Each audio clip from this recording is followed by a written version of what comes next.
శ్రీ గణేశాయ నమః. అందరికీ నమస్కారం అండి. ఈ వీడియోలో 2026 సంవత్సరంలో పుత్ర గణపతి వ్రతం ఎప్పుడు వచ్చింది, వ్రతం ఏ సమయానికి ఆచరించుకోవాలి, పూజా సమయాలు, ఈరోజు పాటించవలసినటువంటి విధి విధానాలు అన్నీ కూడా పూర్తిగా తెలుసుకుందాం. అందుకని వీడియోని ఎక్కడ కూడా స్కిప్ చేయకుండా చివరి వరకు చూడండి. పుత్ర సంతానాన్ని ప్రసాదించే వ్రతమే ఈ పుత్ర గణపతి వ్రతం. ఎవరికైతే చాలా కాలం నుండి సంతానం లేక బాధపడుతున్నారో అటువంటి వారు, ముఖ్యంగా సంతానంలో మగ సంతానం కావాలని కోరుకునేవారు తప్పకుండా ఈ పుత్ర గణపతి వ్రతాన్ని ఆచరించాలి.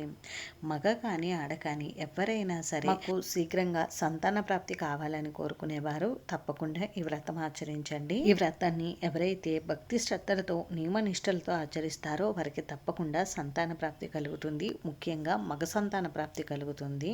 ఈ పుత్ర గణపతి వ్రతం రోజు ఎవరైతే గౌరీ సమేత గణపతిని పూజిస్తారో వారికి తప్పకుండా పుత్ర సంతాన ప్రాప్తి కలుగుతుందని సాక్షాత్తు పార్వతీదేవి వరమిచ్చినట్లుగా మనకి పురాణాలు చెప్తున్నాయి. మరి ఇంతటి విశేషాలతో కూడుకున్నటువంటి ఈ పుత్ర గణపతి వ్రతం ఈ 2026 సంవత్సరంలో ఎప్పుడు వచ్చింది అని అంటే, ప్రతి సంవత్సరము కూడా పుత్ర గణపతి వ్రతం పాల్గొన శుద్ధ చవితి తిథి రోజు అయితే వస్తుందండి. అంటే పౌర్ణమికి ముందుగా వచ్చే చవితి తిథి రోజు ఈ పుత్ర గణపతి వ్రతాన్ని ఆచరించుకోవాలి. కాబట్టి 2026 సంవత్సరంలో ఎప్పుడు వచ్చింది అని అంటే, స్వస్తి శ్రీ చాంద్రమాన శ్రీ విశ్వవసు నామ సంవత్సరం ఉత్తరాయణం శిశు ఋతువు పాల్గొన మాసం శుక్లపక్షం చవితి తిథి ప్రారంభం. 2026 ఫిబ్రవరి 20 శుక్రవారం మధ్యాహ్నం 3:40 చవితి తిథి ప్రారంభమయ్యి 2026 ఫిబ్రవరి 21 శనివారం మధ్యాహ్నం 2:05 వరకు చవితి తిథి ఉంటుంది. కాబట్టి 2026 సంవత్సరంలో పుత్ర గణపతి వ్రతాన్ని 2026 ఫిబ్రవరి 21 శనివారం రోజు అయితే ఆచరించుకోవాలి.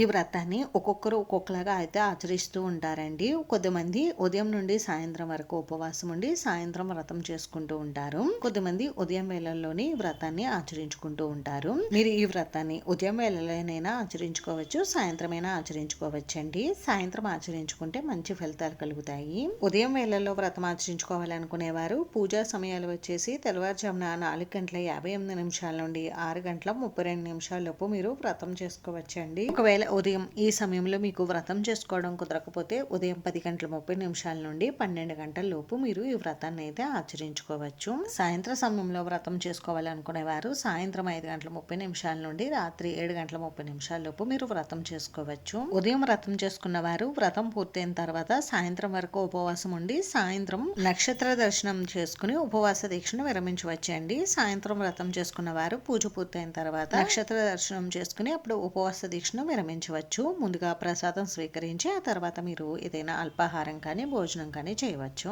అంతేనండి. చూసారు కదా, ఈ వీడియో మీకు నచ్చితే ప్లీజ్ లైక్ చేసి షేర్ చేసి సబ్స్క్రైబ్ చేసుకోండి.